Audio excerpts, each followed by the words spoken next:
holiday.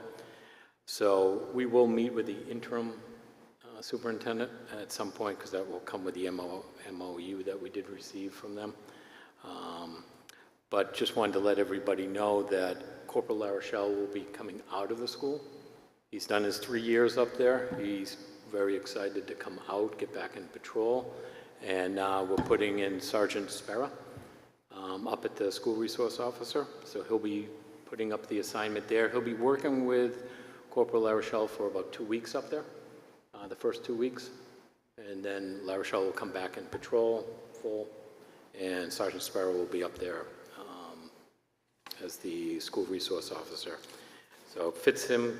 It's an excellent fit for the position for him up there. So he's well aware. He's excited about the new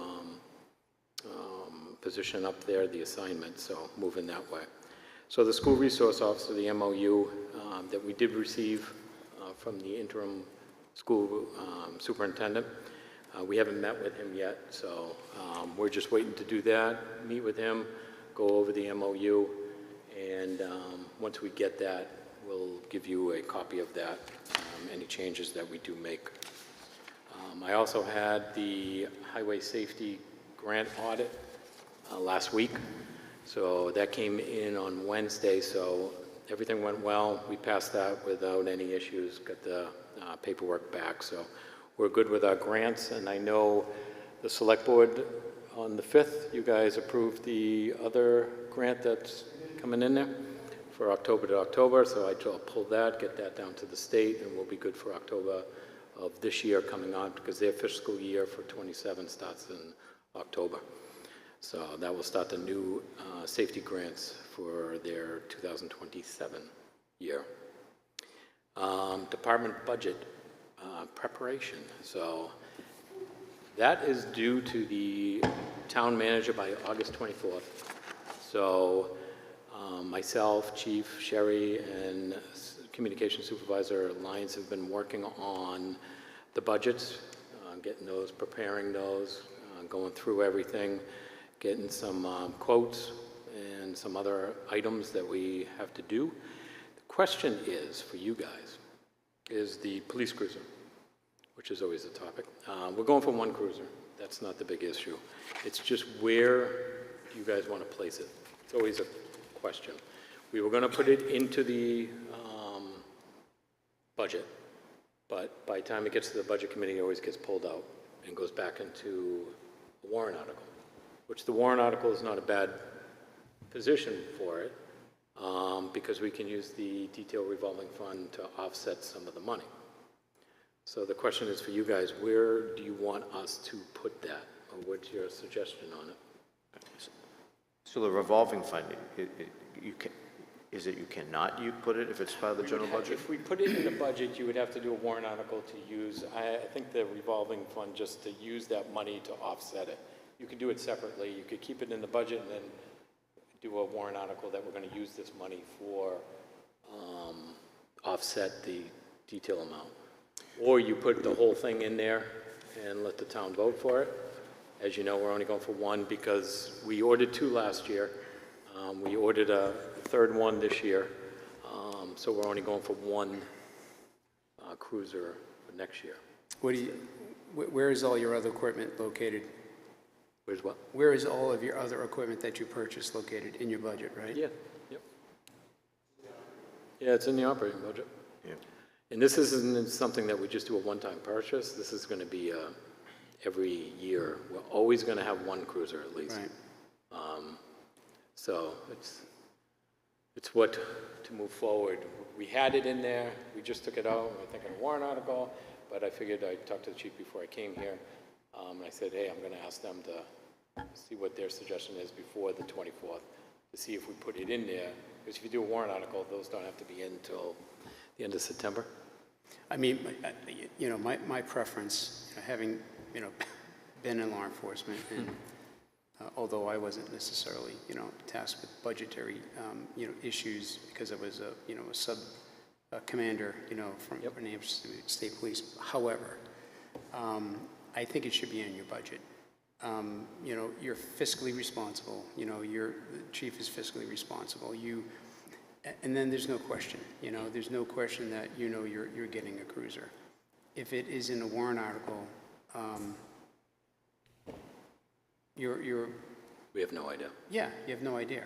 And I think you want to have positive control over your equipment. Yep. Like any other piece of equipment that you use. This is just my personal opinion. but- Yeah, our officers should be driving newer vehicles. Right. Especially. And to the policy. arguably, the reason why we got into the issue with, being behind in cruisers is because they weren't being approved in town vote. Yep. I think that there seemed the last couple of years, well, as long as I've been on the board anyway, longer than that, there's a disconnect maybe between the budget committee and us on that issue. I don't know where the selectmen stand, but I agree with Kevin 100%.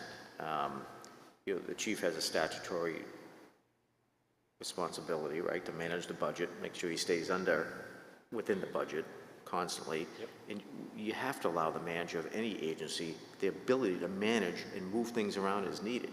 He's responsible to decide, where the priorities are, and then he's responsible for those decisions, Yep. right? Yeah, that's correct. So it makes sense to me, and I just think the budget committee's wrong on it. And I held that position before, and I still have it. That's why, under the state laws, right, the chief has the authority to move the items around within the budget, but he cannot exceed that budget under state statute. Yes. So, the oversight is there, so, I don't know, so what was the date you said you needed that? So the 24th it's due, right, Sherry? Yeah, to the town manager. So he gets back next week. We're really going to finalize somewhat of it to get it into the town manager. And then we'll probably sit with you guys, do a work session prior to the town manager. We usually do that. So you guys can go over the budget. That's next If week. there is any changes, we can make them when we meet with the town manager and you guys too. Okay, so that would require a work session prior to the 24th. Which would be next week. Well, you could do it next week, or we could pass it in and then still have a work session. And I think you could probably still tweak the budget a little bit if we had to. We would When just we have to meet go with through them to do it, and tweak anything. We can get it to you by next week to review. Yeah, I hear an agreement. Okay, all right. I didn't want to. Yep, no, I appreciate it. You want to take a vote on it now, so they have that solidified? Sure. Yeah. I'd make a motion then that we guide the agency that direction, that they put a new one cruiser in the next year's budget, not as part of a warrant article. Do we have a second? I second that. All right, all in favor? Aye. Aye. Aye. Passes unanimously. Thank you. Answers that question. And then that gets to the budget of this year. So I sent you the budget. I didn't have any work done on it, I noticed when I sent it to you. So it's just a blank sheet with numbers. Wow, what a budget. But I did do it on this paper, so we should be at 57.69%. So the budget's looking really good. The items you look at is overtime, always PD, communications. Communications is not over. PD is over due to the fact of we don't have a full staff yet. We're still down 4 officers, so that takes around the shift. So if you look at it, we're 4.8% over what we should be right now, which is not bad. Really comes out to, if you look at numbers, $7,000, just over $7,000. So it's not really that bad. We're underspent for PD by 4.5%, communications 2.0%, underspent.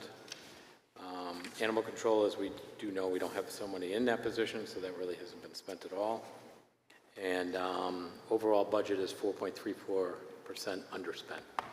So there is no issue with the budget, with our budget right now, moving forward, so there you go. I know we get at least a clap out of somebody. So that looks good. Any questions with the budget thing moving forward? I do not. So I also gave you, we did the radar report, traffic study on Trotton Track Road that came out for the last month. Nothing really crazy shined out of that. Nothing like Forest Road with 79,000 vehicles that passed by. This was about 11,000 vehicles, which is understandable, especially that's a cut through to get away from the town, to go through, to to get over to Pine Hill, and you can get into Tufton Bar that way without going through town. So, and then you got the Nick coming in there too, so it's a pretty heavily traveled area, and that's only one way, so. So 11,000, nothing crazy on the speeds that we saw. A few high ones, but that could also be a police cruiser going by there, or we always get somebody that wants to race the radar and see how fast they can go with the screen. So we always get one or two of those within that area. So recommendations were given out, officers were given it, same thing that you guys got. The supervisors will look at that and move on from there. Recruitment, we had an oral board with 2 sergeant and a community member that helped out. The candidate was not picked, so it did not move forward. We have another one on the 17th, which is Monday. So we have a certified officer that's coming from Connecticut. He's got 6 years of experience, and he's going through the oral board on Monday. So I'll give you more on that probably in the next meeting and go from there. Other than that, you guys saw the packet that I gave you with the incidents and arrests. As you see, the arrests were up. A lot of those were a underage drinking party that we did attend, not voluntarily, but we were called to. So a few arrests came out of that. That's why the spike in the arrests that we did have.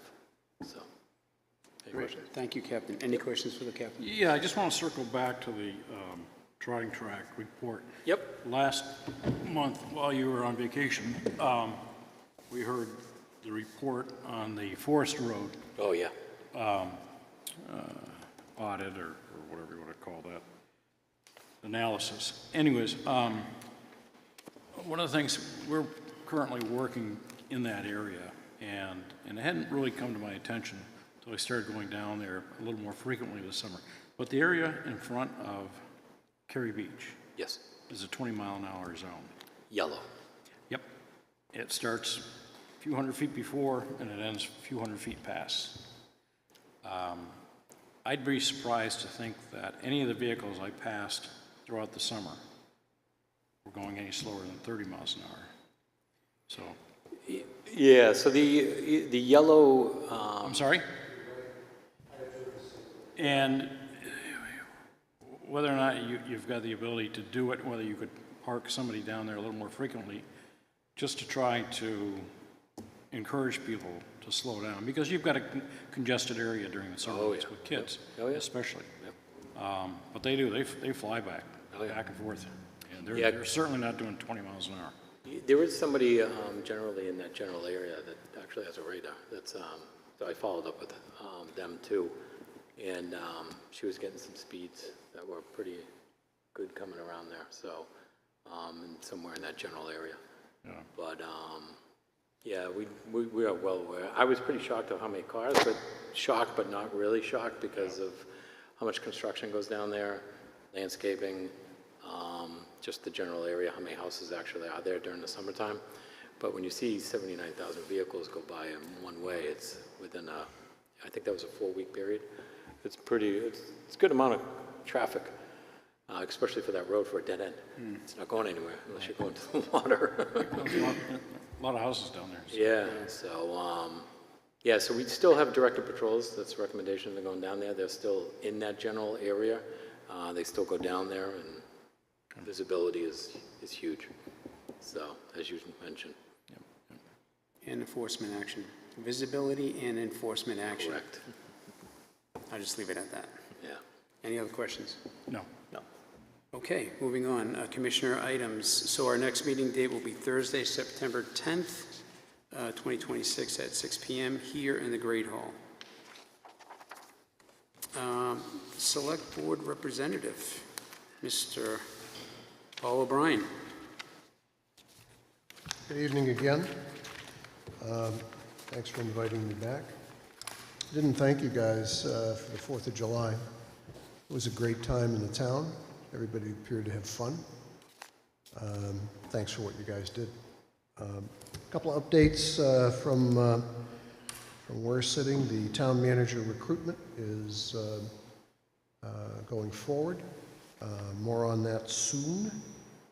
There's a lot of people who want to know what's going on, and after you have interviews, then you have to make sure that background checks and things of that nature have to take place. So we're moving forward there. I was going to mention right to know because we have the same thing. We're getting a fair amount of right to know requests. And we have an obligation to document what we're getting and publish what we've learned so that we can avoid duplication. And so Amy is personally working on that. But if you're interested in how we charge on a per-page basis, we can just get you a copy of the policy that we adopted, and that'll help. The everlasting, ever-eternal question of where do you put the cruiser? You put it on the operating side, you put it on the warrant. You guys are going to have fun trying to deal with that. The Highway Department normally asks for vehicles out on the warrant. If they need a new 10-wheel dump truck, it goes out on the warrant.